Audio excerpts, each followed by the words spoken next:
Is it streaming on YouTube or what? Well, I gotta look how to do that, but I don't even know how to do that shit, bro. Because you gotta go through Zoom. Like how? Ron probably know how to. Ron, what's up, Ron? Man. How you doing, Ron? Yeah, I'm doing well. But how do you pronounce your name? Beatty. Oh, okay, that's it. I thought it was Beatty. Okay. Well, that's why I changed it to Body Fall, because everybody was pronouncing it Body anyways. I was like, it makes it a lot easier to search up. Wow. Okay. I didn't think you'd be American either. No, I'm technically I'm born here, but my parents from Ghana, so it's like Ghana. I was gonna say, it's Ghana or Nigeria. It had to be one of those. Exactly. I mean, part of me kind of wishes it was Nigeria by the way the industry going these days. Ghana's pretty good too. We got we got Bonac right now, but I can't remember it. I don't know if we have anybody else. Right now we got Bonac. Gotta have somebody else, right? Who else we got? Silvio Samuel from Cameroon. Is that where he was from? I think he was born in Nigeria, but he might have been making. He speaks like Spanish. He speaks French.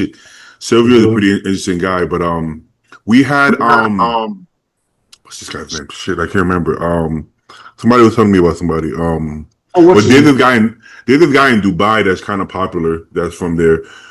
He tried to turn pro in the IFBB, but he didn't turn pro yet. But he's really good potential. But now Nigeria's taking over, man. Nigeria's taking over.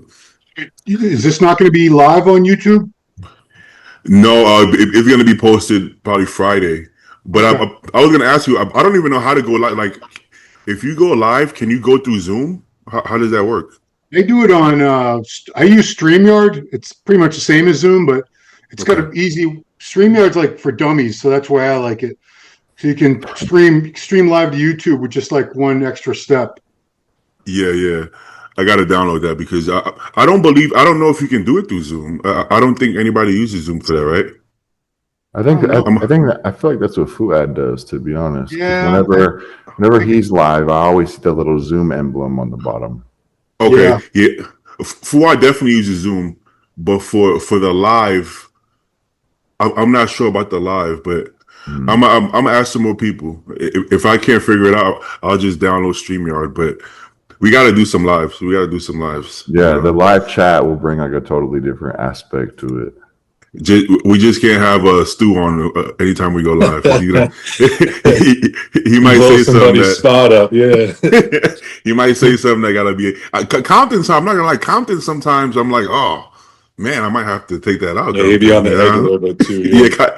It depends on Compton's mood, because Compton has like a laid back country mood, but Compton has a really like a aggressive side as well. He doesn't have much of a filter, bro. He'll say whatever he wants. You know what I mean? No, which is good. Here's my thing: as long as you're being yourself, I respect it, whatever that may be.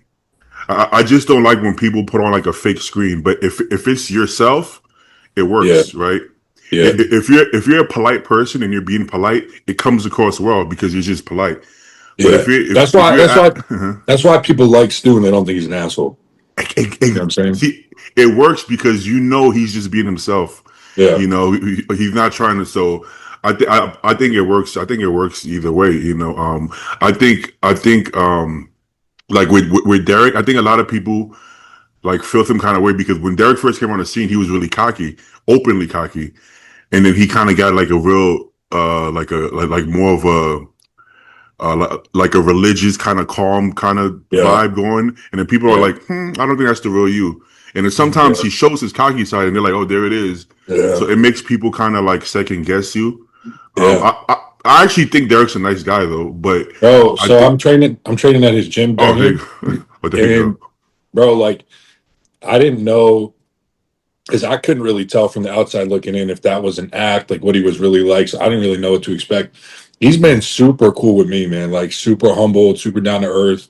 Takes the time to talk. Like I'm getting ready for the amateur Olympia. He's getting ready for the real thing. So we're on the same timeline. So we talk about prep, shit like that. Yeah.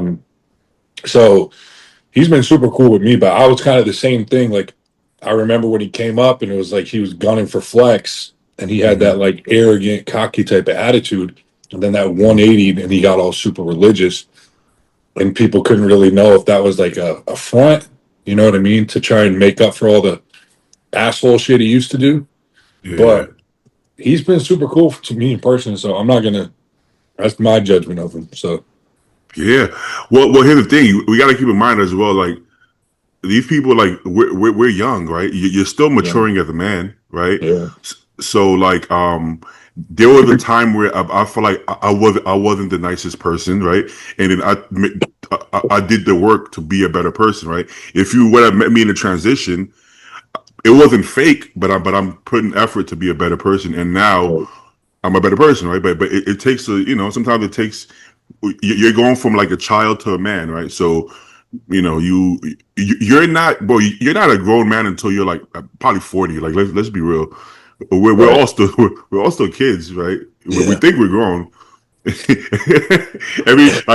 I'm sure Ron can relate. Like, you think you're grown until you're actually grown, and you're like, oh, I was a child this whole time. Every year. So I was last podcast. Luke hopped on, and it was the first time I was meeting him. And he followed me shortly after the podcast, and I was looking. And Luke, I just gotta say, bro, I was not familiar with you, and I was like, damn, I didn't know he looked like this. This is crazy. I appreciate that, bro. It means a lot. Seriously. Yeah, you were just sitting in the car, and I know you said you were doing amateur Olympia. I thought you might have been doing men's physique or something like that. And Hell no, I was bro. like, damn, this guy is huge, bro. I was like, bro. okay. Well, Yeah, some people you can't tell. Like Andy, you can't tell from the neck up, right? Yeah, that's what I said to you too, because you said you're 5'11", I'm 5'11". So I always kind of saw you and just figured, because like we talked about last time, like you have shorter limbs, so you look shorter in your poses. Yeah. But I didn't even realize you were that tall. Because I'm 5'11", so it's always hard to tell in pictures how much space somebody takes up. You know what I mean? Yeah. So, well, speaking of 5'11", you know who else is 5'11"? You? Urs Kalecinski. You like that? You like that transition? You like That's that, a Ron? good segue, bro. That was a You good turned into segue. a professional now, bro. Did you watch the little bro chat with him yesterday? I saw I that. did. Yeah. I did. I mean, did. I know he was saying, in his original post that he's about 17 kilograms over, but Fuad was asking him, and mind you, the first thing I noticed was Urs got the death face already, so he's peeled. But they were like, "How much do you weigh right now?" And he's like, 261, and his cutoff is 227. I'm like, bro, 261, even at 5'11", I mean, that's It's big, bro. That's pretty damn big, I mean, he's got the small waist, and he's going to be peeled. I definitely think he's going to be in that mix for sure. It's going to be really cool to see, because it's going to be like, it's not like someone who's taken time away from the stage to grow. It's like, this is what he had, but he had to pull it all away to make that weight.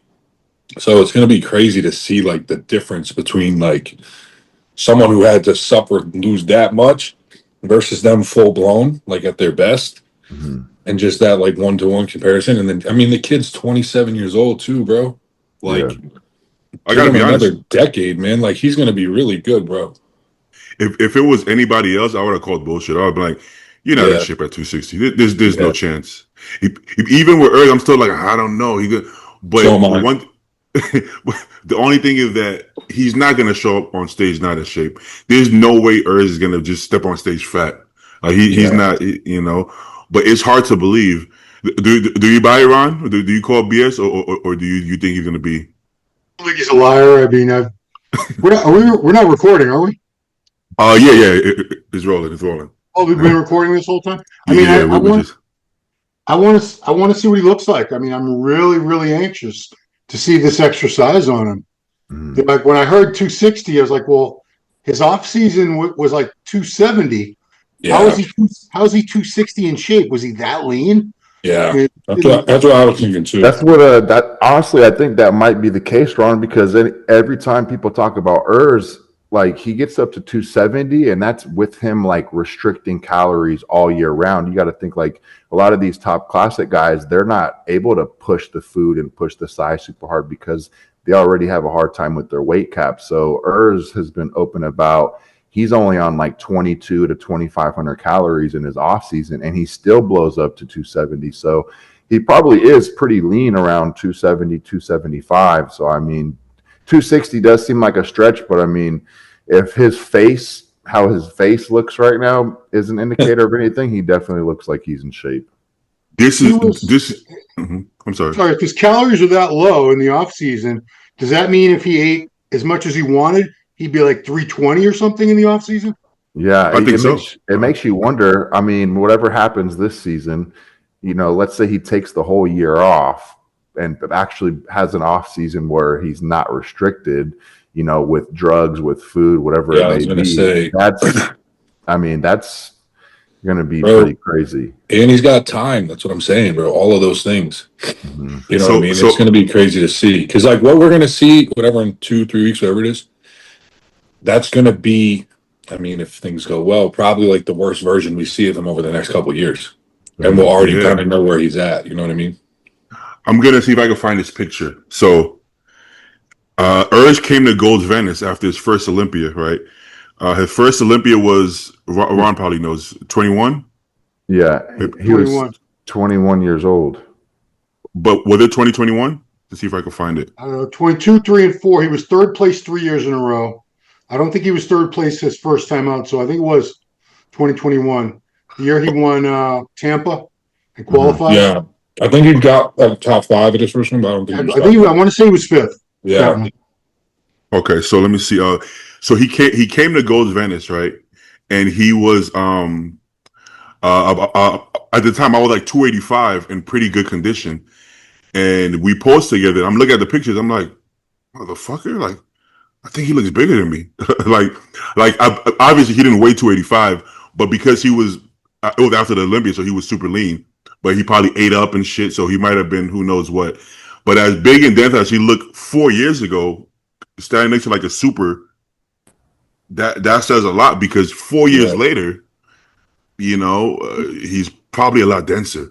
So and he wasn't struggling that much back then to make the weight either. Exactly, and he was that dense. So I think that he knew that he wasn't going to make Classic this year. I don't think he was eating 2,000 calories this offseason. I think this offseason he was like, fuck it. If I can't make it, I can't make it, right? Because you're not going to be 270 ripped and be like, I'm still trying to make weight. I think he knew. Maybe if it wasn't hard enough, he would have tried. But I think he knew. So I think that's why he's so much bigger, because the muscle, a lot of the muscle was there already. So I'm going to see if I can find a picture. But yeah, I personally believe him. I don't think he's going to lie, and I don't think he's going to embarrass himself. And I don't think Boss of Outlaw will let him embarrass himself, But also Boss, regardless of weight, Boss he peaks these guys like really full. So just that added roundness, because you see how Martin comes in like so fucking full. Even Bona. So if he brings them in, hey, what's up, Chris? He's on the go. Oh, you got his mute. Oh, you're muted. There we go. Hold on, let me figure this out. Oh yeah, you're good now. Yeah. Yeah, I'm sorry. I might be a short stay because I'm at North American, so I'm at check-ins. I'm waiting on the lady. You good, bro? Did anybody go so far? What divisions go today? Is this a Wednesday? I think Classic today. In Classic. Okay. Well, we can have you back on Sunday so you can tell us how it looked in person, because pictures in person are two different things a lot of times. Definitely. There's some good competitors. I just got finished speaking of Sid, and I know Ranson's doing the show. Those guys look really good. So it's going to be a battle in the heavyweight class. And I think it's a few super heavyweights that look really good. I haven't seen the light heavies yet. Yeah. Well, one thing I hate is when I'll see people online like, these guys aren't in shape. And I'm like, I'm right here. I'm backstage. These guys are peeled. I mean, but realistically, I get it. Sometimes the pictures, even the Masters Olympia, if you look at the video, bro, they look like shit. You look at the professional pictures, you're like, holy shit, right? Did you guys notice that? Like, there's a big difference sometimes how they actually. So that should tell you, if videos and pictures look that different, imagine in person. So that's why I always say, unless Gilco is doing the live stream, nobody ever looks that great. When they do it in 4K, that you can actually see the condition. Yeah. There was a year where when Dexter beat Rolly at the New York Pro, and in person, I was like, yeah, Dexter's winning. Rolly looked like 10 weeks out until he hits the pose, and then everything comes out. But he kept just standing there with his stomach out, and he didn't look like he was in shape in the poses. But you look at the pictures, and you see the most muscular. It's like Rolly kills everybody, the most muscular, first of all. But in the pictures, when they're in the shot alone, it's like it looked like Rolly was winning. But you got to be there to see the whole picture, man. I want to get Ron's opinion on this because he's been, covering bodybuilding and in the game a lot longer than all of us. Mm-hmm. I was on Instagram the other day and I went down this rabbit hole, but it was this post and it was of Dorian Yates talking about the top 5 guys at the Olympia right now, and he pretty much was saying they're all soft. None of them would even be close to our conditioning, in the 90s. And I'm reading the comments and everyone is agreeing. And everyone is saying, yeah, the top 5, and nowadays Olympia and Open, they're soft. They look 6 weeks out. They're this, they're that. And I just personally, I think the guys now are more peeled. I think the looks are crazier. I think the guys are bigger. And I think the camera quality plays a huge difference in the look overall. But I want to know, Ron's opinion, if he thinks the guys in the 90s are just that far ahead conditioning wise, and maybe today's guys are just maybe soft and maybe they're not pushing conditioning like they used to, or people are just delusional. You see people today, a lot of them who are in condition that's equal or better than the regular standard of the 90s. But I also see a lot of shot up body parts now. I know things like Eciclean was used back then, and people were getting into synthol in the 90s toward the middle and end of that decade, but it's so commonplace. I don't want to name names, but we see guys flexing an arm and there's nothing. It's a blob. There's no separation. There's no detail. The further back you go, the more that you'll see, because guys, this whole coming in big and full thing, that's more of a recent phenomenon. I mean, if you go back and look at 80s Olympia lineups, guys like Samir Bannout, Chris Dickerson, Lee Haney, you'll see these crazy cross striations and hatches, a million splinters and striations in the shoulders and the triceps, cross striations in the quads. And, they weren't worried about what they weighed. A guy could be 6 foot and 230 pounds back then, and that was a top Olympian. You got to be 5'6", 230 now to be considered big enough to be a decent pro. So I see his point, but I don't like to shit on the current guys because I do see some crazy condition. I also see guys trying to come in too big and full, and that's a choice they make. I'm sure a lot of them, if they came in lighter, like our Mr. Olympia Samson Dauda, 300, what was he, 307 or something at the last Olympia that he won? Mm-hmm. I mean, I'd love to see him at 295 or 290, just shredded and dry. Dorian said in a few of the interviews that I did with him even that he was never full on stage. He always tried to come in just conditioned. Yeah. He said, I was flat at every Olympia that I ever won. He said, I want to see my kidneys pumping through my lower back. That's how lean I wanted to get. I think the last thing Ron said is the biggest difference, because I've worked with John O'Regan, who's an old school coach, and I work with Compton. I work with Compton, who isn't new school, but he's going for because he's coaching modern guys, right? So it's really up to the judges. They want a fuller look, right? So boom, when I work with John O'Regan, guess what happened? My face was so fucking drawn in, I looked sick, which is what happened in the 90s, right? But guess what? My glutes weren't striated, but my Christmas tree was crazy, which is literally the 90s look. If you look, their glutes weren't. So what it is that you're coming in flat. You're coming in dehydrated and flat. There was no filling out. It was like Thursday, Friday, a little bit. I was going to say, I don't even think it's necessarily a massive difference in condition. I think it's a detail thing, and then a fullness thing. So you get guys like Ron. You said a lot of guys' body parts are shot up now, and I think when you're talking about all those cross striations in the shoulders that the guys in the 80s and stuff used to have, one, there wasn't as much muscle there, much tissue, and two, they weren't shooting shit up as much too. So all that just kind of blurs the detail. But as far as like actual like body fat, I I think don't it's think similar. it's much different. Yeah. So okay, so Well, here's the thing. I mean, I I actually wasn't go as far around as in the '90s, but yeah, you get my point.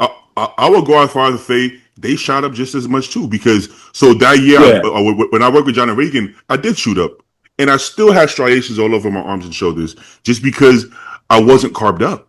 Right? If you do it right, it should be Yeah. high separation. If you're Yeah. getting deep enough, right, it shouldn't be high separation. Now, if you're overdo, it shouldn't look like you have oil in you. Right, that's not the Yeah. point, right? It should be done aesthetically. So that year, the reason my glutes weren't in because your glutes are flat because you're right. Your But glutes have there's to push up against the skin to Yeah, look straight.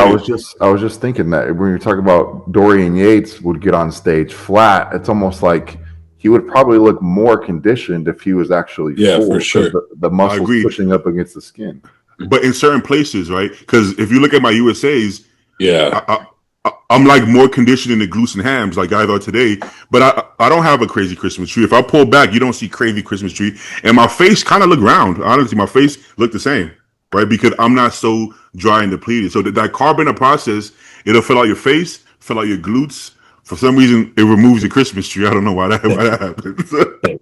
But Just to wrap it up with Dorian, we all remember those 1993 black and white pictures with the black socks. Yeah. That was 6 weeks out from the Olympia, and that was he won his second Olympia 6 weeks after that, but he was much flatter, and conditioning actually looked better 6 weeks out because he had that fullness and the muscles pushing out. Yeah. Even the glutes were in, everything. It was. I wish we had seen that Dorian on stage just once. Me I too. mean, realistically, I think that's the main difference between Quint from last year to Quint from this year was literally just that. Like, yeah, you're right. Like literally just fixing that. Like, I don't think he put on tons and tons of muscle this year or anything. I just think he did a better job of manipulating that whole process, and he didn't push too hard to the point where he looked like a basketball player last year. You know what I'm saying? And this year he figured it out. I think that, Luke, plus, I mean, he probably did lose a good amount of tissue. Just so stuff came back. Yeah, so he probably didn't put on 20 pounds of stage weight. He probably got his tissue that he had lost back, and then a little bit more.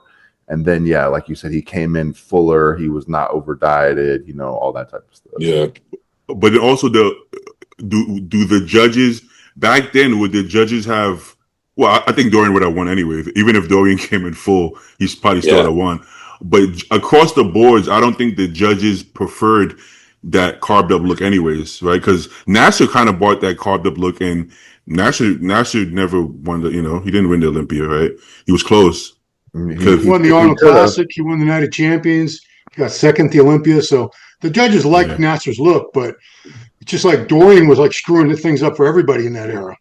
Yeah, but we could kind of learn a thing or two for them, because some people like a Samson could benefit off of coming in flat and dehydrated, right? Possibly.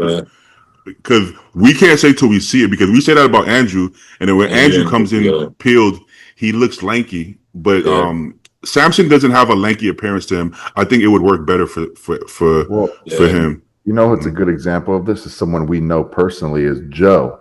Remember, he was a lot sharper at Texas, and then he went on the interview and he said that they carved up on like 250 or 200 grams of carbs or something, and that was it. He was eating like 150 grams of rice per meal, and he didn't look flat to me on stage. But what did people say? They said he bought the '90s condition because he didn't carb up on 1,000 fucking carbs and insulin and shit, right? So maybe that's what people need to do. I mean, Jordan carbs up quite a bit, but he had a different. Yeah. Honestly, I think Jordan gets overly peeled. He gets so peeled that he's so far gone that he can eat that much food and never spill over, because Jordan gets fucking peeled, man. Yeah. So but I think honestly, I think it's all. I think the body fat is very similar with a different peak, and I think you had they had a little bit less muscle, so they had better shape, and the genetic pool was bigger because a lot of these men's physique guys and classic guys, as we're gonna start to see as open guys, they're gonna bring those genetics back. You know, we all love the '90s though. We all grew up loving the '90s. I just think that maybe sometimes it gets old because you can show love to both, right? Because we can say, "Oh, I love Kevin Levrone. That was my favorite era, Kevin Levrone flex." But we could also say, "Well, Marcus Raw was the man. Ronnie, Phil." You can love everybody, right? You don't have to always say, "Yeah, our time was great, but these guys suck." And it's like they're not in shape. Did you watch the Tampa of Texas? Are you saying Joe and Jordan were in shape? You saying John Jewell wasn't in shape? Because if you say that sounds the comments were crazy. I mean, the people are saying that like Nick and Derek wouldn't make the top 5 in the 90s. I'm like, guys, I'm sorry, Well, but the thing is, bro, now with social media, and I know this has been said before, but like nowadays, it's every single bodybuilder in the lineup. You're seeing high def video, so you're seeing everyone that nails it and everyone that misses conditioning too. Whereas like back in the day, like you would just basically see pictures of the top 5 dudes at every show, and you wouldn't see all the guys that fucking bombed their peaks and were fat and soft on stage. You know what I mean? So it's just there's more exposure to the bad shit too. You could never compare generations bar for bar because what they're asking for is different. If Nick stepped on a stage in '90, they would be confused. They wouldn't even know like, what to say. Is that, bro? but that's why it's hard because also if Dorian competed today, like we said, he would have peaked differently, and Dorian probably would have looked insane, full as fuck, right? Yeah. You know, it's like you say, well, Arnold or Bumps. Well, if Arnold could compete in classic physique now, he would probably have bigger legs because he would know. It's the same thing with all sports. It's like people want to argue like the Jordan and LeBron eras. Like you can't. They're just two different things, bro. It's two different, basically like sets of rules and athletes at the time, and like it just you can't compare one to one like that. You can't because you could say like LeBron is soft, right? Yeah. But at the same time, because you're not allowed to. Okay, back then you couldn't guard Jordan. What do? You elbow him in the fucking neck. Fuck out of him. But that's not a skill. That's violence. So I could argue, I could argue that it takes more skill to have to actually play defense because Jordan's going to cook you. If you can't elbow Jordan, Jordan's going to cook you, right? Yeah. but also, you don't want to elbow LeBron because you might hurt yourself because LeBron is. You might break your elbow on him, bro. So and we don't know what if LeBron was playing ball in the '90s, he might have been a nutcase. Because LeBron isn't from a nice place, so LeBron might have been just as crazy, and he might have. You never know, bro. You never know all the shit that can change. That's why you just can't do it, bro. No. I think people like Jay do it better, where they just show love. He does a great job. Yeah. Or Ron. Ron doesn't sit there and talk bad about. He just. I mean, he tries to get new people on. He's on this podcast. This is like a like a newer podcast. So it's like I think you can show everybody love without hate. Even with the Phil and Dorian thing, right? It sucks because they're both nice guys, and it's neither of their fault. If we're saying the judges dropped the ball, I feel like it shouldn't affect them because they had nothing to do with the decision, right? Yeah. But unfortunately, it's hard for that to happen, and I don't know if they're friends or not because everybody's kind of putting them against. It's hard to say they made the wrong call without offending the other guy who just won. Right? Yeah, exactly. Yeah, it's like if Luke beat me and I'm like bullshit, Luke is gonna be like, I thought we were boys. but it's not about you. It's really about that's not fair from the judges. But it's hard to have that conversation peacefully because somebody's gonna be offended. I know. So unfortunately with that, it's like at this point we have to just drop it because it's not gonna go anywhere. Friday I'm gonna interview Dorian and I have some questions for him because I feel like his. Even if you agree with Phil that he was robbed and he was the rightful winner, how's Dorian supposed to feel that he's got this title that he's probably dreamed about? He worked hard. He worked hard too. He dieted, he trained, he did all the gear, he did everything that Phil did. I guess Phil would say I was leaner, so he didn't work as hard as me, but whatever. Point being, how would he feel if he won the contest and then someone who ended up in second place said, you know what, I deserve to win. This is bullshit. This is corruption. There was a call from Pittsburgh, and it sort of diminishes what Dorian accomplished. And if I was Dorian, I'd be a little upset personally. Me too. Yeah, Me that's too. cool. That'll be Isn't a that- good interview for sure. Isn't that what happened with Derek and Nick? Didn't, correct me if I'm wrong, but didn't Derek come out and say he was getting like death threats or something like that after Pittsburgh? Yeah. He was in. Knicks fans are crazy, bro. Well, they're not as bad as like the.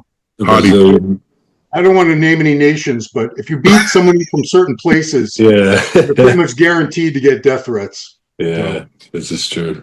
Bro, to this day, if we make any comments towards Hadi, we get tagged in a bunch of the Persian pages, like randomly. But if we say the good thing, if we say something good about Hadi, they tag us as well. Yeah. So just make sure you say good things about Hadi. But yeah, I was gonna say, in today's age, let me start with Ron. Would you rather be Derek, the guy who wins that nobody thought should have won, or would you rather be Nick, the guy that loses but everybody thinks he's gonna win? Mind you, you get half the money. You don't get the same money Derek got, but you get a lot more, I guess, respect and positive momentum going into the Olympia. This way, I mean, Nick lost money in the short term, but if he plays his cards right and he's getting, I'm sure his following went up dramatically after that. Just like I told Phil on that very last podcast I did on Muscle Discord, I said, I know it sucks that you didn't win, but how many people would be talking about you right now if you had won versus, I mean, no disrespect to the Masters, but it wasn't a contest that was getting a ton of attention, coverage, hype. If he plays his cards right, and now he's got all these people following him and supporting him, you can monetize that if you're smart. You know, YouTube, TikTok, merch, whatever, coaching. There's so many more other ways. Obviously, in the short term, you want the money. In his case, it was only a difference of 10 grand. With Derek and Nick, it was significantly more money than that. But I mean, Nick, think about where Nick was right before that show. People were still calling him Nick Talker. This is the guy that friggin' bitched out of the Olympia, and he showed up talking to Matt Jansen, fat as fuck on a sofa. A lot of people did not had no respect for Nick Walker, but he earned their respect at Pittsburgh show. I guarantee you, he got millions of new fans based on what happened there. Yeah. Oh yeah. I didn't even like Nick anymore until the fucking Pittsburgh. No, but yeah. So I honestly think, first of all, Nick isn't hurting for money to begin with, right? So he'll be okay. I think Nick needed that more than he needed that win, honestly. Because what if he would have won and then people would be like, I don't like his midsection. Let's be real. That's how people are. People like the underdog. So what if he would have won? They're like, Derek had better glutes, right? They'll say some shit. So I think this was the best thing that could have happened. I don't think the judges are like watching social media like, yeah. Fuck. I don't think consciously it affects them. But now, if they're judging both of them and Nick is winning, I think they're gonna be more amped to give Nick the win that he does deserve, right? Yeah, I also think Nick does better when he's got something to prove too. Yeah. So like both of those things, like I think like it's one of those things like he in his heart and a lot of people feel like he beat Derek at that show, but now he's got to actually go beat Derek at a show. You know what I'm saying? Exactly. And that kind of put him on the map to do that. So the judges, like you said, are going to be watching for that. You know what I mean? Because they've heard what people think about the call. So, but like he always does better. I feel like when he's like still got some shit to prove. You know I agree. I mean? You don't get more than one pass usually in bodybuilding, right? It's like you got one chance, like with Phil and Roden. It's like the first year, the stomach, watch out. Another year, the stomach. And then it's like, no, we got to give it a shot. Even though you could argue Phil should have won, but you know, or Jay, he beat Victor, and it's like, hey, be careful. And you come in next year, nope, we're gonna be giving it to Dex. So if it's like close with Derek and Nick, people have Nick winning, and Derek gets it. If it's close and Nick is right, I think it's gonna be like, well, you had your shot. Yeah. So I think that plays to Nick advantage once again. Yeah. You know, so and a lot of people have Nick potentially winning the Olympia. You know. Yeah. You know. Just to talk about the underdog thing again, I'm rooting for Nick. I don't prefer his physique necessarily over Samson, Hadi, and Derek, but we all love underdogs. That's why I like the Rocky movies, and so many movies are based on rooting for an underdog and sports teams. He had, going in as an underdog, which he wouldn't be if he had beaten Derek. He would not be an underdog. It puts you in this position where nobody's expecting you to win anyway. So if you don't win, and you weren't supposed to win anyway, but if you do win, it's this crazy story, and everybody rallies behind you. It's like only upside, pretty much.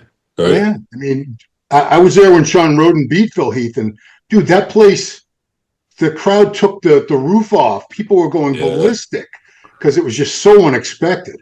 There's also probably like a pressure aspect to it too, right? Like you guys said, if Nick would have won, now everyone is like, oh, he's the front runner because he just beat Derek. Derek just beat the reigning Olympia champ Samson. So some people, I'm not saying Nick would, but some people, they might let that pressure get to them, and it might, they might not bring their best look because they're under so much pressure to win. Versus Nick, he's like, okay, well, I already lost to Derek. Like Luke said, I got something to prove. So he's still the underdog. So he has less, external pressure. So he can kind of just go into this show with like nothing to lose versus everyone kind of putting him as the favorite, which is like, that's got to be a lot of pressure. Yeah. Ron, you were at Pittsburgh? No, I was not. I was at Pittsburgh. Oh, you were? Yeah. Who did you have winning? Honestly, dude, it was a toss up for me. I was going back and forth. When I did look at pictures, though, I leaned Nick, but like in the moment, bro, I was like, it could have been either of them. I personally, like Ron said too, I personally prefer Samson Dauda Derek's physique all over Nick's. But at that show, there was something about Nick that like you were drawn to. But like from a physique standpoint, I can understand how Derek won, like bodybuilding criteria. I can understand how he won. But it was really a toss-up, bro, like in person to me. I don't think it was like a slam the door shut kind of thing, but I would have had Nick. Yeah. It's to be honest, but going into the show, I think we all assumed that Derek would have win pretty easily. Oh, easily, right? Yeah. Because also it was Nick's first show with Kyle. And I remember he was posting like some updates 7-8 weeks out that were a little behind for his usual self, at least when he was working with Jansen. Mm-hmm. And people were kind of like, I don't know, like if he's gonna, be able to come back from all this, da. And like that's what really it was. I'll tell you this, it was a very clear 2-man show. Like when Nick and Derek walked out, it was very clear that like, okay, these are the two guys. And I think that like Nick just has this like animalistic, like aggressive type swag when he walks on stage, you know what I mean? And he just kind of walked out and you were like, oh shit, all right. You know what I mean? Like right away. So you were just kind of drawn to that energy.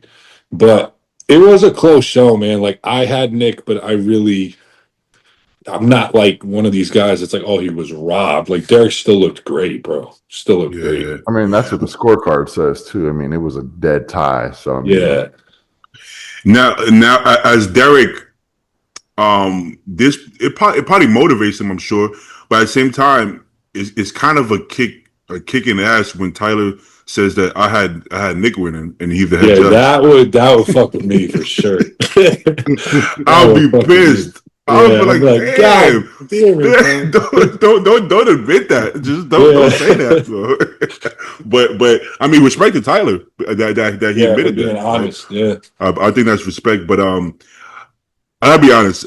I think we have to start giving Derek a little more respect, bro. Like what the guy has done so far. I mean, he's done a lot, bro. He's one of the best bodybuilders of our generation. I mean, we got to give him some respect still. I was saying this because, like I said, I'm at his gym and I was training with Nate Spear the other day. Yeah. And my buddy Seth, and like we were like, he was like he was doing some lat pull downs and his fucking back was looking insane, whatever. We were just talking about him. And like we were like put into perspective. We're like, bro, this dude has won Mr. USA, Arnold Classic, 212 Olympia, Mr. Olympia. This guy has won everything there is to win in bodybuilding. Yeah, like, Pittsburgh now. Pittsburgh. Like he's literally done it all. You know what I mean? And it's insane to just be around somebody like that. And like when you really look at somebody's resume, like It's the same thing. I used to say this about Big Rammy, bro. I feel like when you have something that's like really special right in front of you sometimes, you don't really realize how good it is until you like step back or they step No. back and you kind of reflect. Like, bro, I saw a video, I believe it was the 2017 Olympia where Ramy finished in second To feel, or yeah. something like that. That 1 year against Phil where like they were the top two. And Yeah. like, dude, he looked fucking nuts. Yeah. Like Yeah. nuts. And no one really ever gave him his flowers either while he was competing. And he's a Oh two-time yeah. Olympia champion. Well, here's the funny thing. In real time, Ron probably knows it better than us because we were kind of young back then. But okay, let's say even Phil's era. While Phil was competing, people talk shit all day long. Yeah. You know, from a personal standpoint, his personality to he's narrow to all. It's like, boy, if the only thing you can come up with is where he's narrow, where everything else is perfect, he's doing pretty good. But it's not until you retire. Everybody loves Phil now. But while he was competing, same with Ronnie. Everybody wanted Ronnie to lose. You know, you couldn't hate Ronnie from a personal level because it's impossible to talk shit about his personality. Yeah. But from a bodybuilding level, everybody said, look at his stomach. His fucking back is melting. His waist is too high. He has a 4-pack. It was all shit.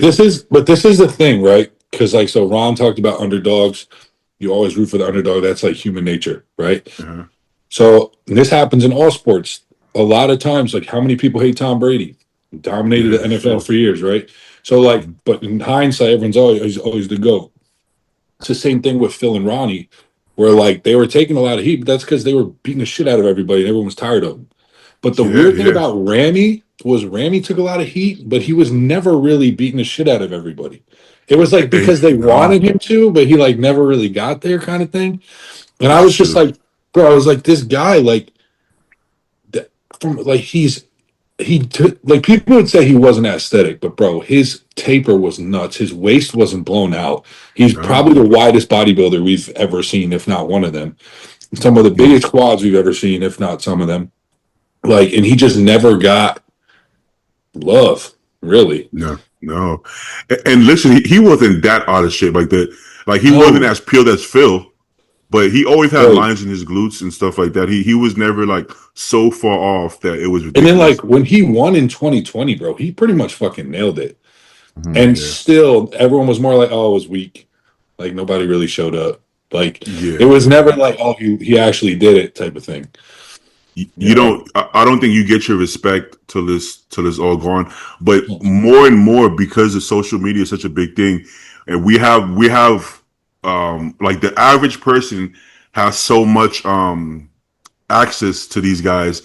They go from like these crazy monsters to just that's just Samson. If I DM him, he's gonna reply to me. You know. Yeah. So it makes them so human. That's why, I mean, I feel sorry for your generation in the aspect that you don't have that magic guys, a bunch of heroes up on Mount Olympus like we did. I mean, when I was a kid reading the magazines, we had no access to these guys. We never saw what they looked like in the off season. We didn't see them on their YouTube and TikTok grocery shopping and taking a dump. And, you know, to us, they were these larger than life characters. The only times we saw them were in the magazine where you saw them in shape, never photo shoots that were done right around contest time. You saw contest pictures. You might see them like guest posing or something out of shape, but you still had very, very little access. They were larger than life characters. Whereas now you have these guys. Dude, I wish it was more like that. I mean, bro, the gym I'm training at right now, Derek's gym, the last 4 weeks before the Olympia, which is also the last 4 weeks before my show, Derek, Andrew, and Good Vito are going to be training there together. Holy shit. I'm going to be training right next to these 3 fucking mutants. Like, and these are 3 of the top 10 guys in the world, and I'm going to be just my amateur ass right in there with them. You know what I mean? Like, that's crazy. And I kind of wish it was still that, like, because now I've been around so many pros at this point and stuff, like, you see them and you're impressed and you're like, yo, that's really so-and-so. I know what you mean. It's not like when I saw Mike Tyson, right? I went to college freshman year with his son. And when I saw Mike Tyson, it was like aura, like a fucking. He didn't feel like a real human being. I saw the tattoo. I was like, whoa, Larger what than the life. fuck? Yeah, Right? yeah. And I kind of wish it was still like that with bodybuilders too. But now it's like, I don't know. Everyone's so connected, which I like. It's cool, but I don't know. I kind of wish I was born like 10, 20 years earlier. Bro, the first pro bodybuilder I saw up close was at Steel Gym. It was well, at least the first top pro bodybuilder was Victor Martinez. He was in New York Steel Gym. Yeah. And the story just kept, every time I told the story, it would get bigger because it looks fake. I'm like, I saw him in a t-shirt and his traps were poking out of his t-shirt. And I could see the veins and it was so out of this world. I looked at myself, I was like, I could never do this sport. I could never do pro. That's what I would look like, which is not true, obviously. But it was so, and I would never talk to him. Every time I see him, I would just stare at him and just watch his workouts. Right? Whereas now, guys see Nick at the gym, like, hey, what do you think about IGF? Oh like, my God. I would never talk to him because I'm like, no, that's Victor. That's Victor. He looks at me and I would look away. I'm like, oh shit, he's looking at me.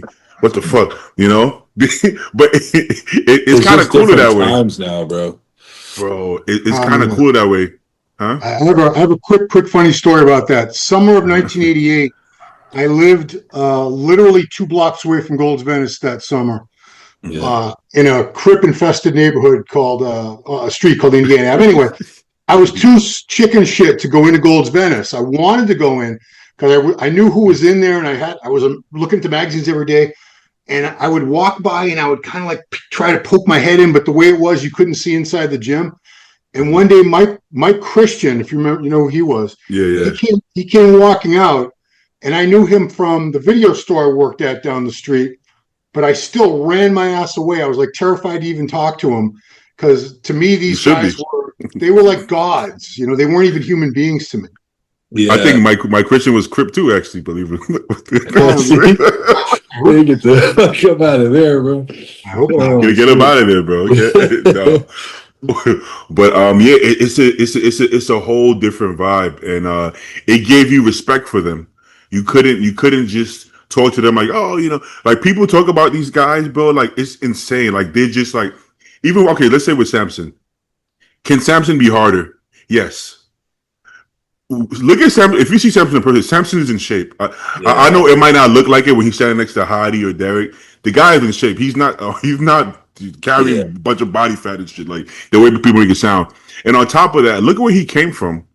He gave us everything we wanted. Look at him 4 years ago. Everything at a rate that we've probably never seen anybody. That's exactly what I'm saying about like the Rami shit. It's like people bitch and moan, and then you give them what they want, and they're still not happy. You know, but they want more. So like he gave them 40 pounds of tissue with better condition, but you need more. More still could be leaner, more back. Needs to be leaner. Needs to be harder, drier. You know what I'm saying? Like, bro, chill. Which is true, but you have to preface it by where he came from to get there. And he's won the Olympia, and he's won the Arnold. So I understand you want more, but everybody can always be better. You know, like you said with Phil, okay, clavicles could be wider. Nobody's perfect. So if somebody goes from a 5 to a 9.5, can you give him some grace for him to get to 9.8? Yeah. You know? See, it's kind of like a double-edged sword, though, because there is a lot more eyeballs on the sport in general. And, you know, for someone that's like, you know, a top 5, top 10 Olympian, like the ability to monetize bodybuilding, like through sponsorships, through your own YouTube channel, like, there is a negative aspect to having people have so much access to you. Like you could post a physique check-in and get all negative comments. Like everyone thinks that they're a pro judge, but at the same time, you know, these guys are able to make so much money, probably more money than, you know, people were ever able to make in the past. They can build their own brands. Like look how many current competitors have their own gym now. They have their own supplement line, their own clothing line, and I don't think that would necessarily be possible without social media. So I think it all kind of depends. Like it depends how you utilize it, right? So, you know, obviously there's going to be negative comments regardless, but you know, you're also able to build a bigger fan base, reach a bigger audience. Like I'm sure Nick and Derek and all these guys, they have fans, you know, across the country, across the world, which a lot of these people across the world, without social media, they wouldn't even know who Nick Walker is or Derek Lunsford is. So it's also cool, just like the way you can connect with people like us and stuff like that, like having not even met a lot of people you feel like you're friends with just because you're in the community in bodybuilding, and like the ability to connect with different people like that in a sport that is very like one-off, lonely type shit. When you can reach out and find other people that are doing what you're doing, like it shit makes it more fun. You know what I mean? You're right. Which is cool. So it's one of those things too. Like there's positives and negatives. I feel like if we didn't have social media, now that we've had it, we probably would all want it back. You know what I mean? But yeah, I do have the nostalgia of wishing I was like part of that era too. We're literally friends with everybody, right? And then we meet them, we're like, is this the first time we met? Like you don't even realize you've never met these people. Yeah. But everybody like best friends. Like, oh shit, this is you know. Oh, did we meet Jordan? Like, no, this is the first time we met. I'm like, oh, that's crazy because we've been friends for years. Yeah, we've never met. It's wild. Ron, do you think social media has like more positively affected competitive bodybuilding or negatively affected it? I think it's 50-50. It's certainly created so much more opportunity for people to connect, to make money. I mean, in the old days, you know, the guys making money was the domain of a very select few guys. They had big contracts, so they won big contests. The money wasn't even that great back then. But now you don't even have to compete. There are people with awesome physiques that have never stepped on stage and never will. They can make a ton of money. The contracts are gone now. Those big money contracts are almost nobody's getting paid to sit around and play PlayStation 5 and smoke a blunt. But that's what they did too. Yeah, I mean, I wish I was part of that. I'd say the only negative thing is we have broadened the audience for bodybuilding, which you could say, yeah, that's and it is a good thing. But a lot of these people, they're not really fans of bodybuilding. They're very casual fans because there's no investment. If you've got one of these, that's it. Now you can watch YouTube, you're on Instagram, TikTok.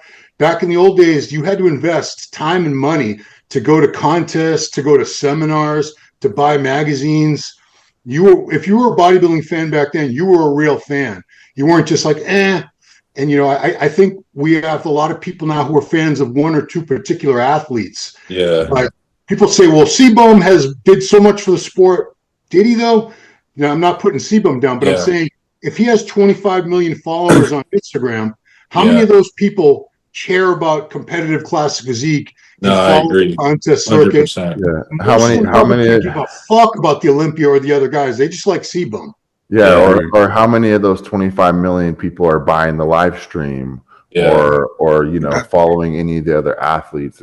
They're just like, they watch his YouTube videos because it's so easily accessible. Like Ron said, you just pull out your phone, you watch a video, and then, you know, you use their discount code and they're just fanboys of the guy. Like if he retires and he goes and does something new, they're gonna follow that journey too. You know what I mean? They're not generating dollars and cents for the IFBB or anything like that. You know what I mean? It's good exposure. Like I guess having someone with that kind of reach can get younger kids into the gym, and then maybe they find bodybuilding on their own kind of thing. But those actual numbers that people like Urs and Ramon and Chris have on their followings and their social medias do not translate to like sales or anything as far as bodybuilding is concerned. Shit, C-Bum is probably the only one who's won it multiple times that never got hate. Like people didn't want to see him lose. Yeah, he might have been on. Yeah, it's pretty crazy if you think about it, honestly. I think he got out at if he waited another year or two. Yeah, I don't think anybody's immune to that. I think eventually people are gonna want to see him. Yeah, he's a very likable person, but even with him, I think eventually, like how much if he wins 8, are people gonna change? Maybe. I remember the year Terrence got second. There were some people that were like starting to get a little bit upset, like Terrence should have won. And I'm sure, 7, 8, it's the same guy every time, same physique. You start to, and you see this guy that looks really good get second, but he couldn't beat it. You know what I mean? Then people start to hate for sure. I think also C-Bum was getting some injuries, but I think Mike could have beat him in a couple of years. I got to be honest. I Dude, think Mike is that good. Fucking crazy. Yeah, He I looks think Mike is crazy. that good. You know, and he seems to be getting better and better. Yeah. Where Asibam did take some injuries, so certain body parts probably would have started to go backwards. The only thing that Chris would have had him on is like indefinitely is just like stature and like Structural overall size, structure of size on the stage. Like, because even last year, like I do think Mike probably beat him in a couple shots, yeah. Mhm. but like you're just, I don't know what it is about Chris, bro. You're just so drawn to that physique. I mean, even honestly, when he competed with Martin in Prague or whatever it was, I was leaning towards Chris after prejudge, and I was the guy I going was in too. like, "Oh, like this is open bodybuilding. Like he's not muscular." I was that guy, but then I Bro, watched it and I was like, "Bro, I don't know, bro. He looks really good." I was telling people, yeah, I love Wow. Chris's physique, but making top 3 is gonna be hard. Like we gotta have perspective. I'm like, it's bodybuilding, but Yeah. once I saw it, I'm like, God damn. I mean, I could see Yeah. Bumstead winning. I gotta be honest Yeah. with You saw Chris's he's like he posted on his Instagram, he's like unpopular opinion. A lot of the top classic guys are I don't agree. I they're don't agree one with that at all. they're one good off season for being in the top 10. I don't think all the classic guys are, but I think if Mike switched to open and maybe Ramon, I definitely think Mike could be in that top 10 with like if he actually tried to transition to open.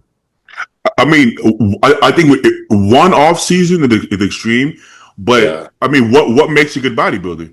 A good structure and a lot of muscle. So technically, every single classic pro could be a top open Olympia, but could and Yeah. actually doing it right. I think that's the biggest thing about bodybuilding is who's going to actually do it. And people don't really understand how big these motherfuckers are. And then the more size you put on, the more food you eat, all these kinds of things, it gets difficult to preserve those pretty fucking classic lines and those vacuums and those twisting poses that they're good at. Like you put on fucking 30 pounds of tissue, are you gonna have that same like super aesthetic structure? You're gonna blow your waist out? What's it gonna look like? Exactly.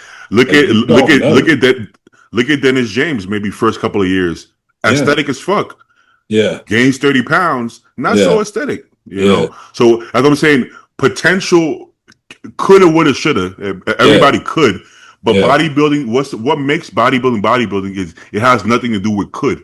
It's Yeah, about who does. like Ramon, for example, right? He's pretty narrow. He'd have to put on so much muscle, I personally believe, to be competitive as an open guy, especially at the Olympia. That I think that really sleek kind of flow he has in his like front double and back double and shit, I think that would blow out. And I don't think he'd be as nearly aesthetically pleasing. I think he'd have crazy big arms and he'd look really good in certain shots. But like you got to understand, like detail is going to get blurred the more tissue you put on. You don't know how midsections get controlled. Like it's just a different look. Well, You know what I mean? Okay, but barring all that, People just picture like the same physique, like bigger, more muscular, and it's like that's exactly. not how that works. But let's say even if you keep all the lines, can you physically get the, because if you've never done it, you don't actually know. Can you physically get down to 8,000 calories a day? Like Bumstead I know so many people personally, sorry to cut you off. So many people personally that literally have decided to go the classic route because they don't want to eat. I know people who quit bodybuilding. I mean, Flex Lewis, he literally he couldn't physically eat the food. Right, he had issues. Like I can't get the food down. I can't do open. So you can say about Flex. Well, could Flex have done one open? That's what I say. Could doesn't mean it. So Bumstead technically right. If we're talking structurally, of course, because they have some of the best structures in the world. So if you have best structure in the world, technically, if you have the muscle, you're top 10, right? Or you're up there. But can they fill the structure out? First of all, health-wise, right? Chris probably couldn't do it because of the health. Yeah. Some people physically can't get the food down. Some people put the food down and fuck up their lines. Yeah. So, you know, so it's like... And then the more muscle you have, then like one thing in these classic guys that does work to their advantage is most of them are just trying to make weight So peaking, it's pretty simple. They just have to get underweight and then they carb up basically as fast as they can. When you're playing with a bigger body with more muscle and you're trying to like ride this line of being full and being shredded, and then you got to carb up with the bigger body with more tissue, like that's difficult too. They're not used to that. Like there's so many things people don't consider. It's just like a shoulda, coulda, woulda thing. Like if Keon was 5'10", he'd be the best bodybuilder of all time. Mm-hmm. Yeah, but he's not 5'10". You know what I'm saying? So like it's just like you can't say that. What you think, Ryan? I mean, it's you're all making good points, because you hear so many people talk about this or that classic guy. If he put on another 20 pounds, he'd be top 5 in the Mr. Olympia. Yeah. Like, how do you know that? You don't know. Like, that's why I'm very anxious to see what Urs looks like in Italy. I do expect him to look very good, but is this going to be someone who's instantly a top 5, top 6 Mr. Olympia guy? That I'm not so sure of. I'm reserving judgment until we see it. But yeah, they all have, anybody who's that successful in any of the divisions, they have a great structure. They have great shape. They have to have plenty of muscle condition. They have to have all those things anyway. But, you know, like Beatty said, let's put on 20, 30 pounds. You're assuming, or did you say that, Luke? You're assuming it's going to be the same physique, just like that morph feature where it just everything just gets bigger with the same exact proportions. And, you know, back when I saw many physiques long before there was anything but open bodybuilding, many guys, I'll just give couple quick examples. Craig Titus and King Kamali, when they both turned pro, they were at each other's feet. But they were doing very well in the very beginning of their pro careers because they had great shape and condition. Both of them tried to play the size game and get big. They both got big bloated guts, midsections, and they destroyed their physiques. You know, who's to say Bumstead with another 30 pounds wouldn't have a little bit of a thicker gut? I bet he would. Yeah. Well, if it was that simple, we've had classic structures in bodybuilding, right? We had the Barry DeMays, the Flex Wheelers, Sean Rays.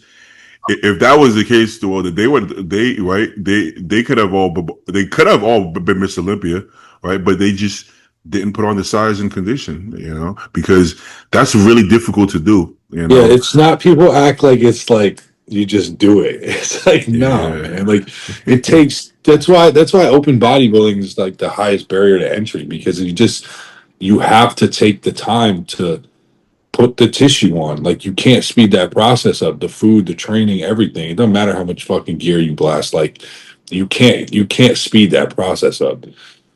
The gear thing is big. People actually believe that more gear just equals more muscle. Like people believe this. Like you can't get upset at them for thinking that, because it kind of makes sense, right? You would think so. If I go from natural to gear, I add all this muscle. So if I go from gear to more gear, that right? But like I can say, if I have a headache, right, and I take one Tylenol, I feel a little better.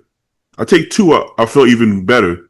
But I take 20, then I'm fucking dead, and my headache is probably worse. You know, so it's like there's only, but people believe that well, you just take more gear, you take some insulin. It's like, no, man.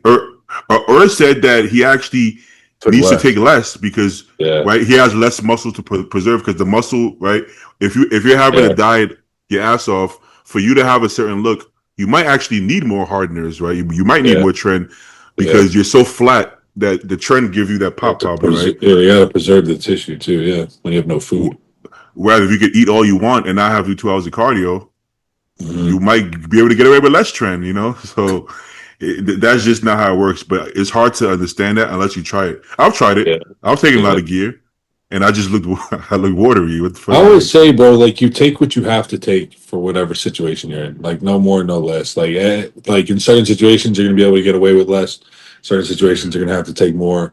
I don't understand this whole game of, I've talked about this before, but it's like a bragging point to brag about how little or how much you take. Like people do what they got to do. Everyone's doing more or less the same shit.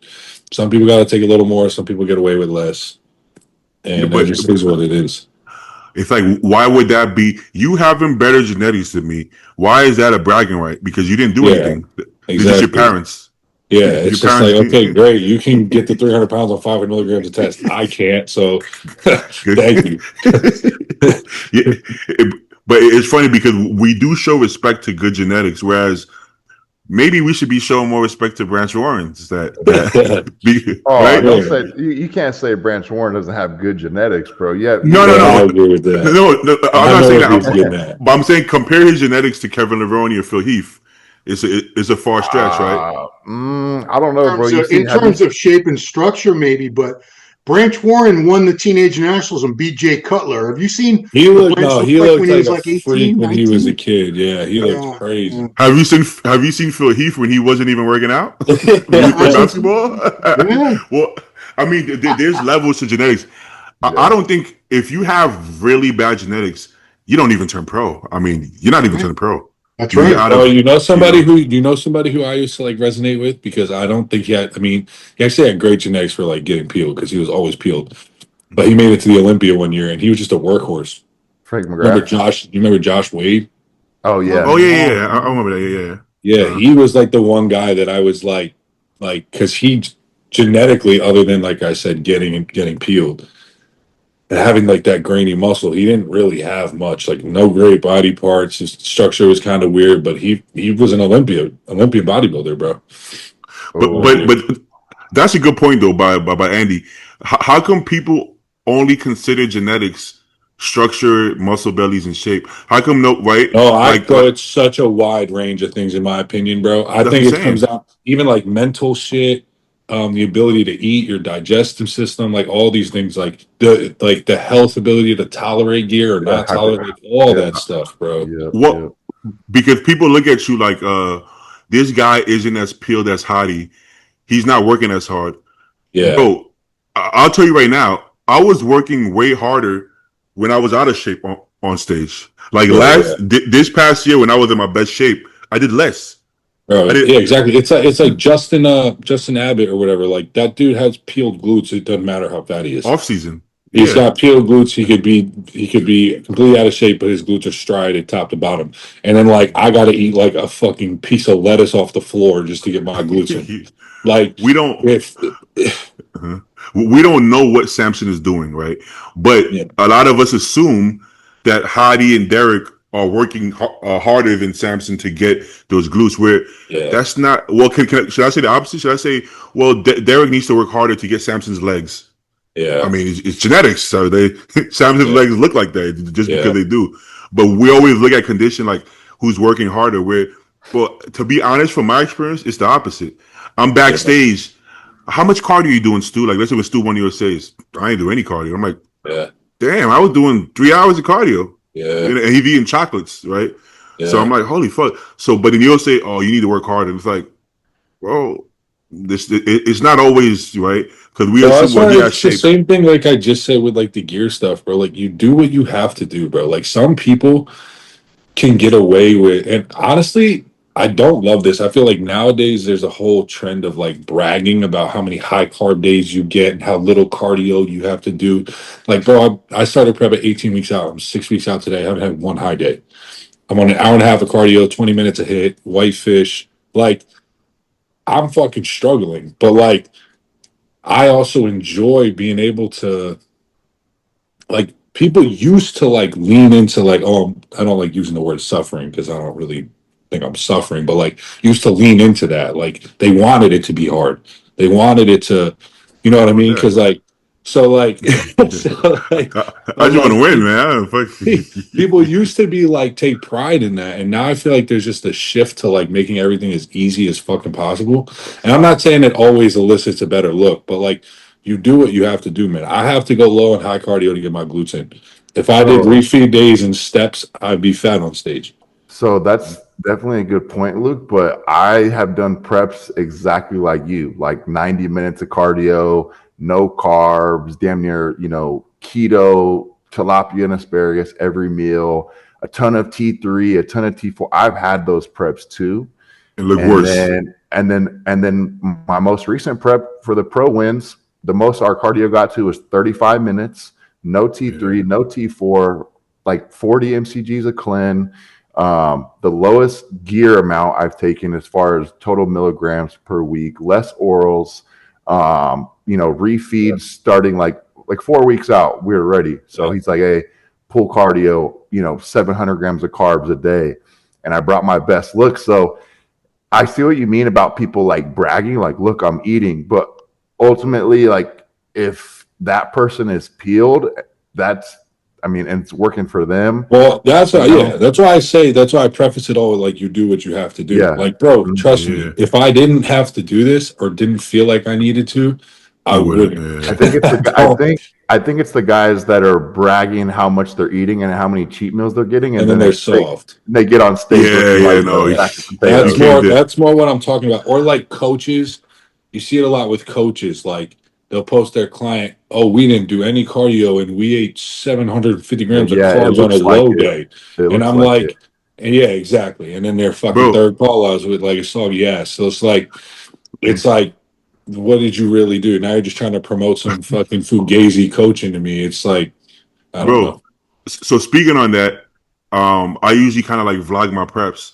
And as I'm vlogging it, I was like hesitant to talk about it because I feel like it would be sending the wrong message, a bad influence. Like, hey, I'm not doing any cardio. I'm eating more food. I'm taking more days off. I'm like, I don't want to send that message because some people might need more. So low key, I didn't really want to talk about it. Plus, what if I would have got last call out? Then it's like, see? So then after the fact, I'm like, should I talk more about it? And I'm like, I actually still did. I'm like, because people are gonna think, oh, that's what I need to do. I need to do less, but you may need to do more. I don't know what you got going on. For us, me and Andy, we needed to do less. Yeah, that's what I'm saying. Everybody's different, and I feel like too, like in most bodybuilders' careers, like they do hit a point where like earlier on maybe they had to suffer more, right? And then you start to alter body fat set points and things like that, and like you have more tissue, you stay leaner in the off season easier. So like all of a sudden your preps, you don't need to lose 40, 50 pounds. You just need to lose 20. And so you can play with food and drugs differently. And like your metabolism improves. Like all these kind of things happen as you get deeper into a career. But I just feel like now, bro, it's like nobody's bragging. Like used to be more like, yeah, I'm fucking in it. You know what I mean? Like I'm struggling. I'm getting through this, whatever. And now everybody's like, eating cheat meals and like having a party. And I'm like, yo, I feel like I'm fucking dying, bro. I think a big part of this is because the coaching industry has exploded. Yeah. Everyone's a coach now. And I see a lot of coaches who their selling point is my clients don't have to do a ton of cardio. They get plenty of cheat meals. And they're giving them DNP. They're having them on the friggin' GLP-1 drugs. And there's so many. The people who have come to the sport now, a lot of them, they want to get on stage. They want to do it for the gram or their YouTube, the TikTok.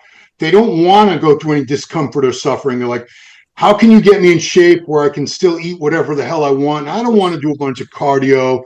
Yes. And that's the coaches. I know I've talked to a lot of coaches. I do some coaching. And sometimes clients, the very first thing they'll ask is, how many cheat meals am I going to get? That's before anything else. They want to make sure they're going to get cheat meals because God forbid they can't have pizza every Saturday night or something. Yeah, but that's exactly what I'm talking about. As specifically with coaching.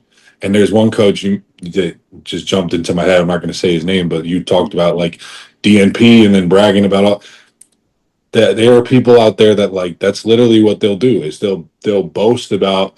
1,000 gram of carb refeed and 5,000 steps, and he's shredded, and he's on everything under the sun, DNP out the ass. Like it's just that's the kind of stuff that triggers me because it's a scam.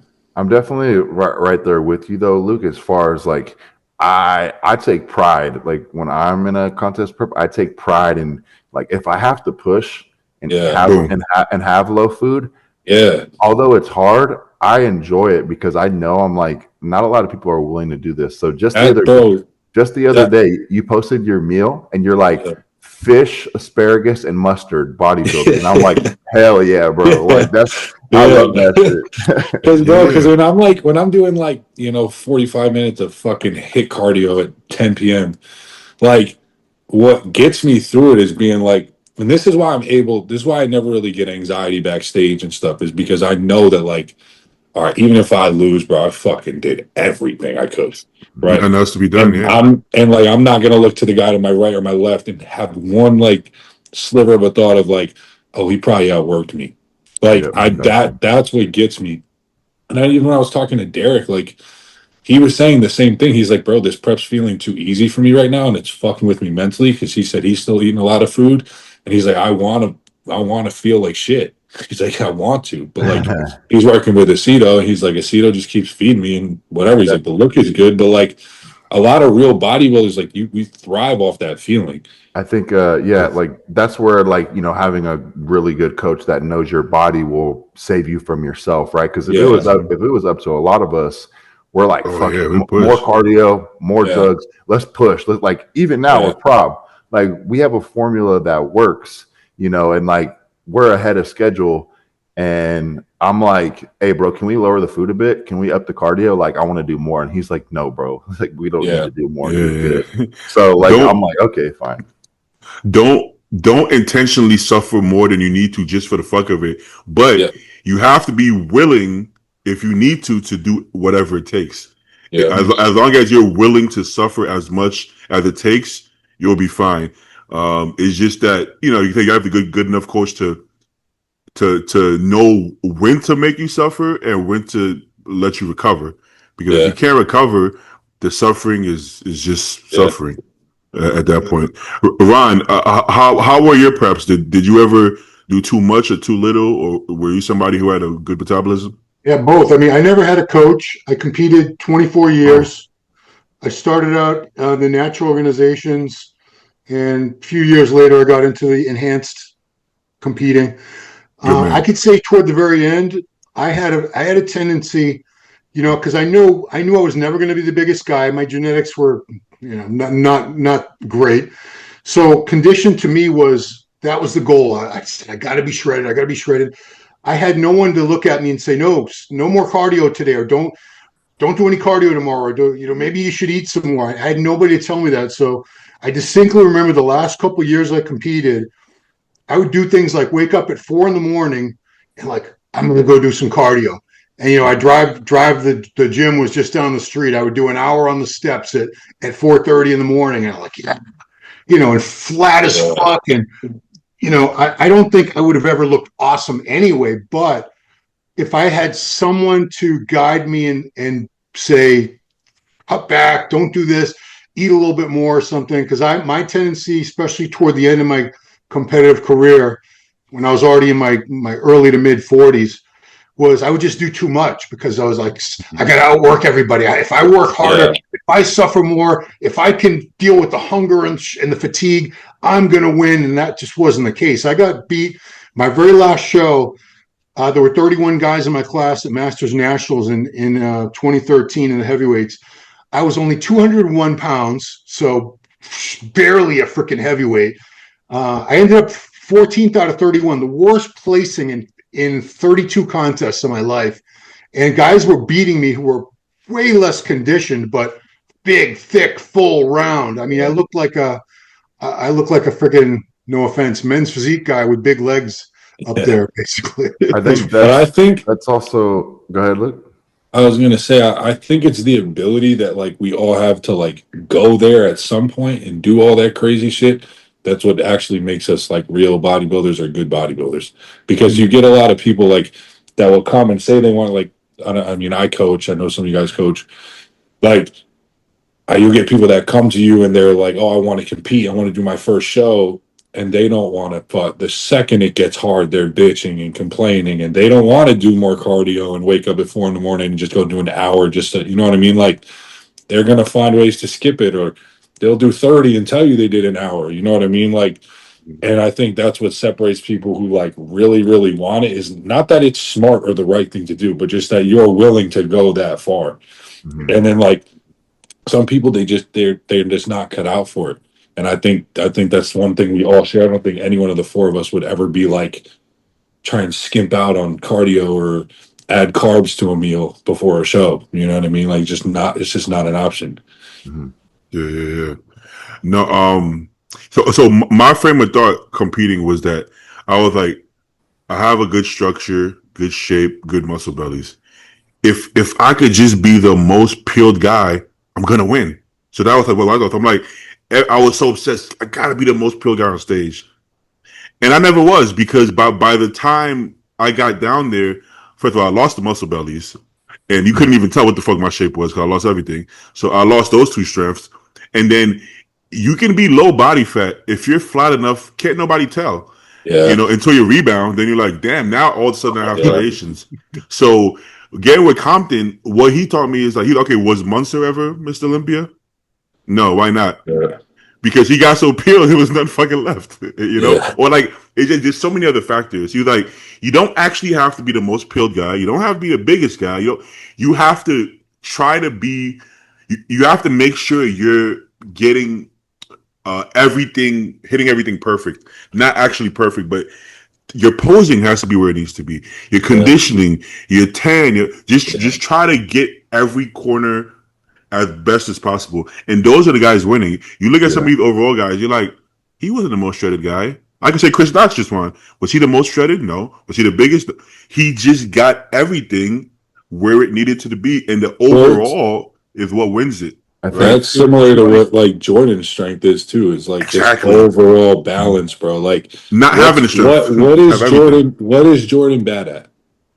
Nothing. All his shots are good, yeah. But like, what is he known for? Like, is he known for his shoulders? No, like, he's not known for anything, and here's nothing he's bad at. So he's got great polish, a good tan. He poses well. He doesn't have a standout shot, but he doesn't have a weak shot, and so he just beats people because he kind of plays that 9 out of 10 on like everything. Exactly. I think that's the problem with a lot of competitors now is they're just like glute chasing, like as if it's a glute show, and that's why you see some of those people like.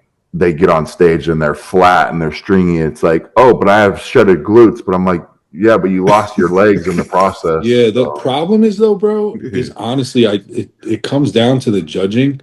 And like there's so many times some guy will walk out and he'll look great from the front and look perfectly peaked and look in shape. And everyone will just be like, well, wait till he turns around.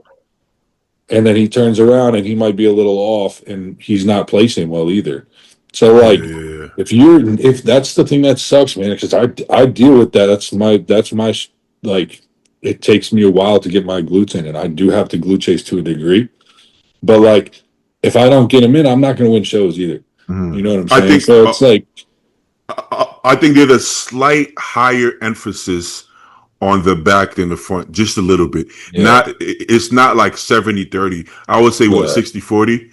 Yeah, I think I'm not saying like you can look like a fucking string bean and turn around your glutes are peeled. You're gonna win shows. You're not. No. Like I mean, even like Amir, right? Like, dude's got the most peeled glutes in the IFBB. He's not winning every show he's doing, but like, you can't. Even it don't matter how good you look from the front. If you turn around and you're kind of soft in that area, like you at least have to have like kind of like what Quint had going on, or like. At the very least, what Samson has going on, right? Something. Like where you can tell the body fat's low, but it might not be like stripped. But like if you're soft in that area, you're not going to win shows. You can't be soft. You really shouldn't be soft anywhere. Oh yeah. But we've seen Derek definitely softer from the front than the back. Yeah. And it didn't hurt him. To a crazy. If you flip it around, if Derek's front was as hard as his back was as soft as his front, I think he'll place a little lower. I don't think he's gonna be like fucking third call out. No, I agree. Because his back is like this show-stopping shit. Like when he turns around and those glutes are fucking cheese grater, fucking all the way up to his hip, like, and then he hits his crazy back. You're like, what the fuck? So if he loses that and it just becomes a little smoother. Then Nick's beating him. All these other guys are beating him, and he doesn't have that wow factor to him as much. You take some of Andrew's best looks like Texas from the front, man. He has all the striations, all the way. All of this shit is peeled, that's my point. That's my point. Is from the front, like that Texas look, bro, was nuts, and if he had matched that with the backside conditioning, like that's top. That's Mr. Olympia, if not top 2, right? I think he was. He's right up there. Like that physique, that look was nuts. But he turns around, and he's just not quite the same kind of sharpness. It's not the And it's same. like the contrast of the two also hurts him, right? It's like, oh, he looks this good from the front, but he looks like that from the back. Bro, You know, like that front at Texas, nobody beats that front at Texas. Like that it's was just you nuts, can't beat bro. that front. And then you turn around from the back and you're like, he. I don't see like body fat. It's not like he has rolls of No, fucking. it's just like it's like that thick skin. You know what I mean? Yeah, just Like that leathery, thick skin that he got. But the other point is when he does for the Arnold, not that Arnold, but the first Arnold he did when Samson won and Nick got Yeah, second. and he was like That peeled. yeah, he had lines in his glutes and hams, but Yeah, overall he but starts see, turning, that's the balance because he lost all that pop and he just looks skinny. bro, and it's like It's that's really crazy to sound. difficult, bro. It's a really difficult balance, bro, because he's got a weird physique where, like, I don't know another word to describe this. It's kind of pointy. You know what I'm It saying? is Like Samson angular. is, yeah, angular. Yeah, that's a good word. Like Samson's round. Samson's like round. So like everything's kind of bursting and like circular and full. So like if he were to come down, I feel like it would look a little better. Whereas like when Andrew sucks down to get peeled, it just looks more like skinnier.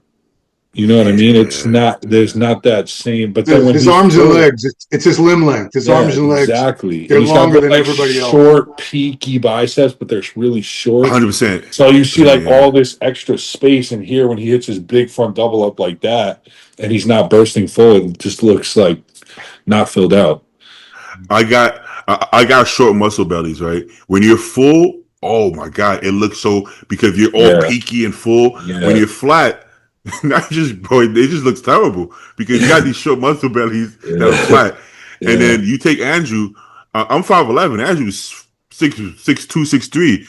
So yeah, if he's flat, oh, forget about it. I yeah, mean, right. so that's the battle. People make it seem just come in shape. It's like, oh, it's not that simple. He can Yeah, come in shape, but that's not gonna be that yeah. won't be it.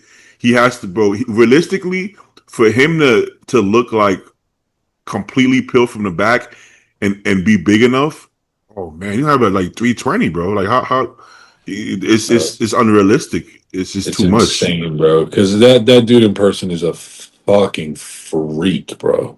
Unit. He's a freak. Quint. I'm actually gonna hop off, y'all. I gotta Oh get a yeah. meal in. Of course, Do you you guys think? already know. Get ready Luke, for the O, bro. All right, bro. yeah, I know, bro. Definitely getting there. But Luke, good chatting with you. And then Yeah, Ron, you too, man. we never met yet, but hopefully, I see you on the podcast again. It was good to meet you finally as well. You're a legend.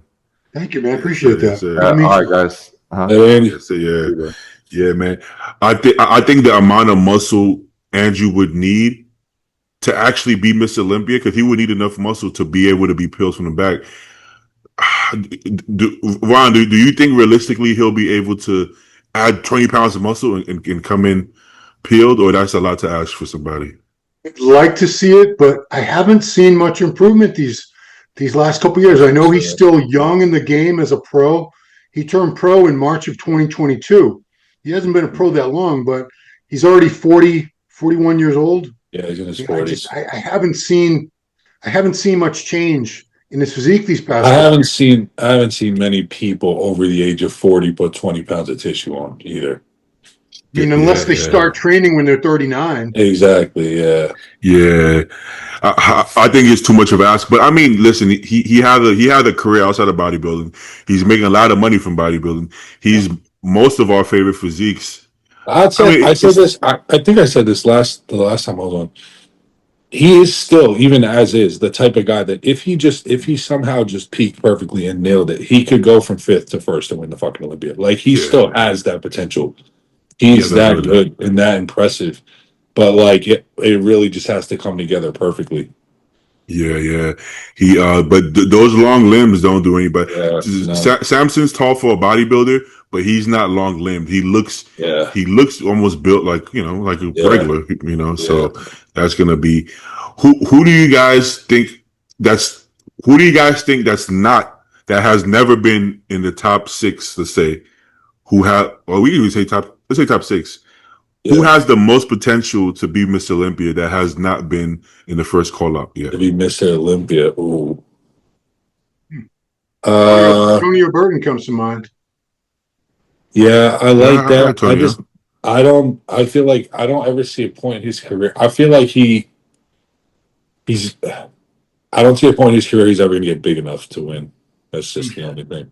I I think think he's he's like got a Dexter. perfect physique, but I think he kind of knows it's kind of perfect. And he's got that like Dexter Jackson type thing going on. Mm. But I don't think I think he's just going to I think he could be a perennial top 5 kind of guy, but I think he's going to get like outsized in the future for sure. Well, that's what happened to Dexter. He's close, but he needs help from the bigger guys, right? Yeah. He needed Jay to be a little bit off, and then he Yeah. was it's possible, but yeah, the size is a big So thing. you would consider so Martin, you said outside the top 6, right? Yeah, so Martin Martin's in wouldn't be there. considered. I mean, I don't know if he'd ever win an Olympia, but nobody's talking about good Vito at all.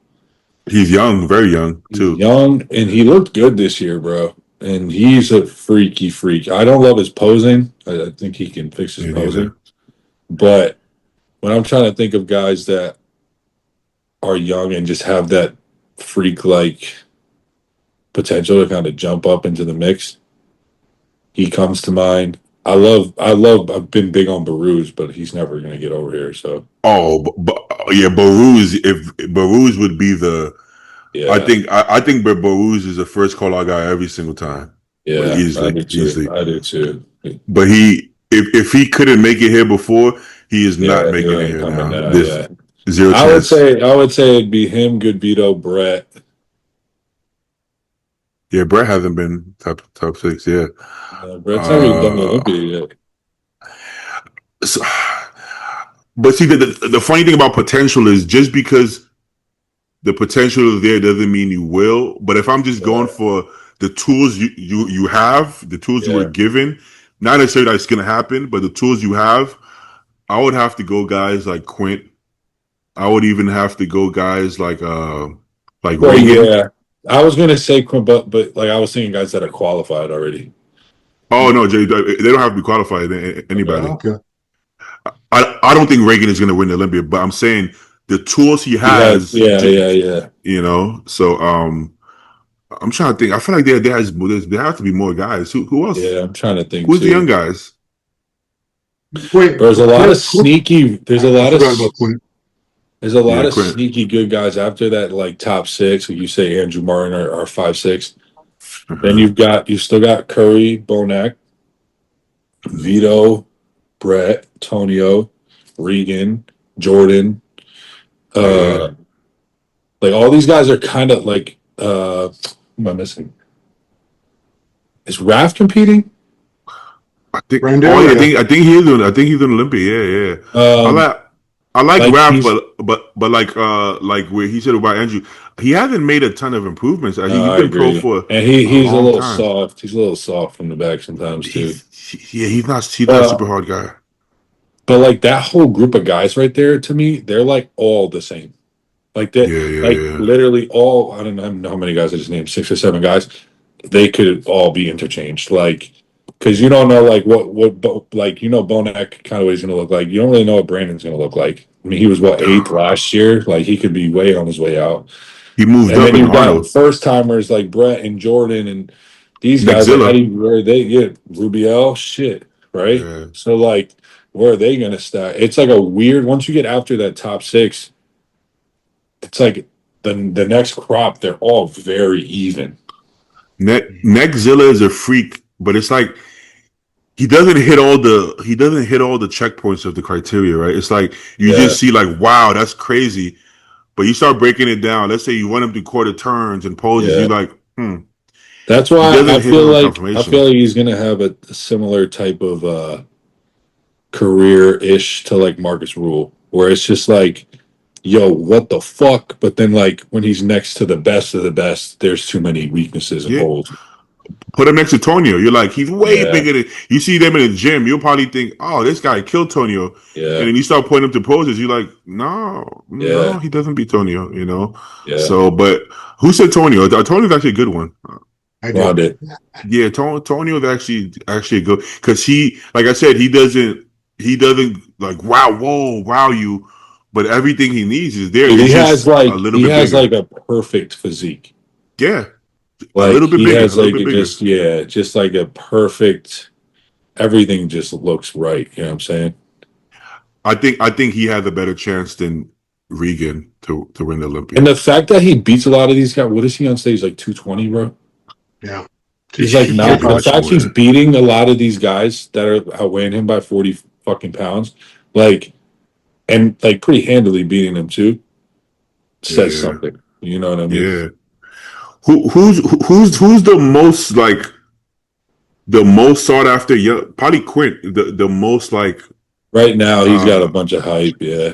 yeah, like a young guy that people are putting the most. Yeah, it has. You to be know Quint. who I really want to see compete? I can't remember his. Ron might know that. I think it's like Johan Perellis or that freaky kid out of Spain. Pretty freaky. Yeah. I want to see that fucking dude compete, bro. Yeah. I don't know what his story is, but And there's always going to be somebody or a couple of guys that come out of nowhere, like Andrew and Nick did, where it's like somebody turns pro and knows. Well, Joe kind of did it this year. Yeah, he came from. I mean, we knew he was good. Yeah, but like you don't know what the judges are going to think. I mean, I think you're good, but I'm your friend. I don't want to be like, you know, but it actually. It doesn't always transfer.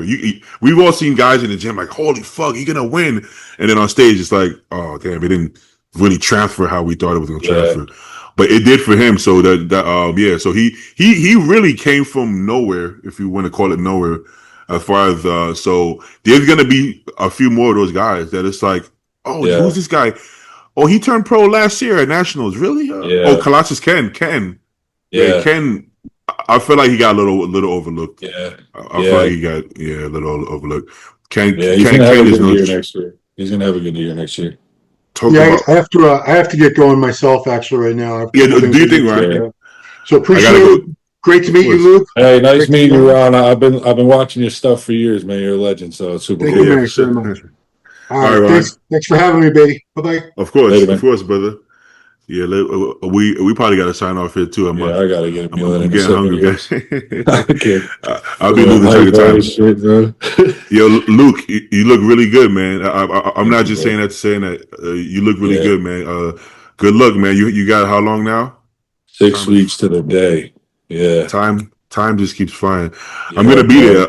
We're all gonna be there. We gotta link up. I got I got an Airbnb. I'm staying. Do you know my roommate Nick DiPietro? Yeah, I know him very well. Yeah. That's my boy. So I'm living with him down here. So I'll be out there with his girl. My brother Nate's coming. He's gonna stay with me.